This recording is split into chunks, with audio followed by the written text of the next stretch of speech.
Hello guys, so let's stick with pops and collisions again for this week. And last week we looked at how to create collisions for 3D objects using volumes, but this time I want to look at it in a different way. So let's open this up, and I already know I've got my volume set up and this works great. Okay, hits the surface, bounces right off. Why was that, remember? Let's open this up quickly, and you remember I used this volume collision. This created this volume here, and all was good. Happy days. Alright, but let me go back a minute. This time I want to change this 3D object and make it just a flat plane instead.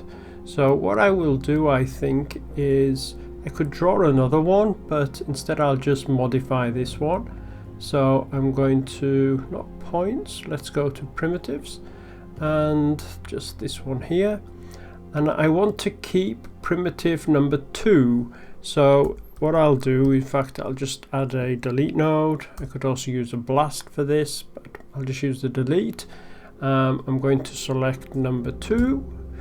And let's see, that's taken that away, and let's change this to delete non-selected. Okay, now I've got my plane. Let's turn off that. Super. All right, so now I can see that I've got my new object. Let's hit this here. See how we're going. Oh, it's not working. Now remember the last one, it was working fine, wasn't it? So if I turn this off again, let me avoid that. Now I've got my 3D object. There we go. Works fine. But with the plane, it does not. Why is that? Okay, you tell me. Okay, so that's going through the object, and let's take a look at these volume collisions. And I can see if I put my collision guide on, there's my object, but my collision guide, there is nothing there. Why is that? Because there is no volume. I can't put a volume on a flat plane. It must be a 3D object, of course, to have something in the middle. There's no inside to this. So of course the volume collision won't work because it can't be set up that way. So there is an alternative. Lucky, lucky, lucky. And this is where we want to change our collision detection from volume to surface. So surface collisions, let's select the surface here. Let's show the collision radius. Okay, and I can see my green color show me where the surface is. And there we go. Nice. So when I run it, now it works. Okay, so let's go back, and this time I'm going to remove that, and let's see how that looks. And there you go, it looks great, right? It's not going underneath the geometry or anything, just looks fantastic. That I like that. So you might be wondering, well, that seemed really easy to set up. There was no messing around with resolution or anything like that. It was straightforward, and it's true. It is very straightforward.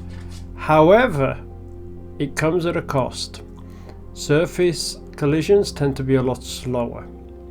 And so with this basic piece of geometry, it's no problem, but with something much more complicated, it would be.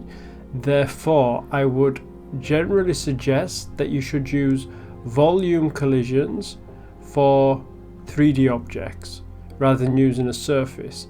In fact, it's usually significantly slower using a volume. So if you can use a volume, if for whatever reason that doesn't seem to be working, you can always switch to surface, but remember that it's going to be slow. Okay, it's all a trade-off, right?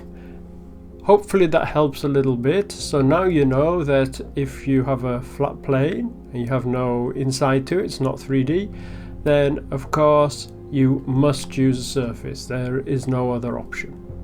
All right, good luck guys, and I will speak to you again in the next lesson. All right, bye bye.